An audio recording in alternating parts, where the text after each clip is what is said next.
In 1860, a group of men joined forces against the threat of invasion by Napoleon. These men were the country's sculptors, painters, architects and actors. The young men really felt they needed to do something about Napoleon and his expansionist policies. And so they joined an organisation whose aim was not to be posted overseas, but if Napoleon should invade, then they would do what they could to slow down the rate of progress, the advance. William Morris, Paul Nash and poet Wilfred Owen, who were all big names in the art world, all served in the regiment. Some of their work is on display at the Willis Museum in Basingstoke. The curator of the exhibition, Steve Marshall, showed me some of the pieces.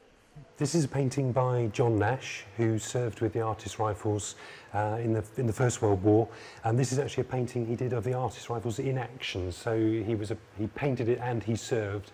This is the Artist Rifles making an attack near Cambrai in France in 1918. John Nash has wanted to paint an accurate picture of the action, and you can see there's blood on the snow.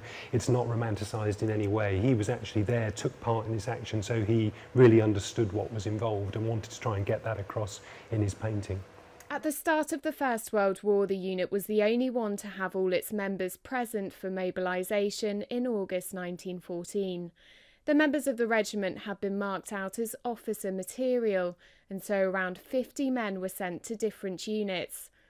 But at the end of the First World War, the losses suffered by the regiment were huge. From the 15,000 men who enrolled, 6,000 were killed. Artist Paul Nash painted this in 1918 after the war had ended.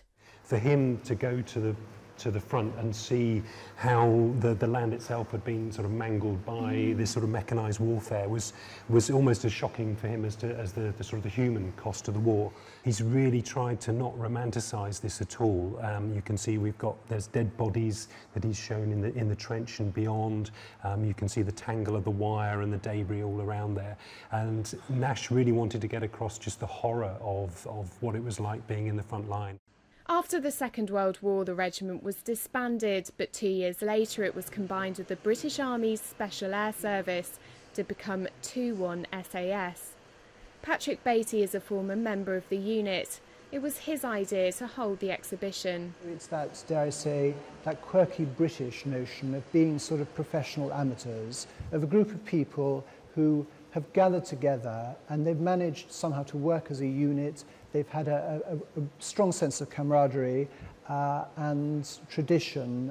I think in many ways it sums up an aspect of our culture, our nation. The exhibition will be at the Willis Museum until September, when it will move to the Gallery Museum in Gosport. Hannah Gurney, Forces News in Basingstoke.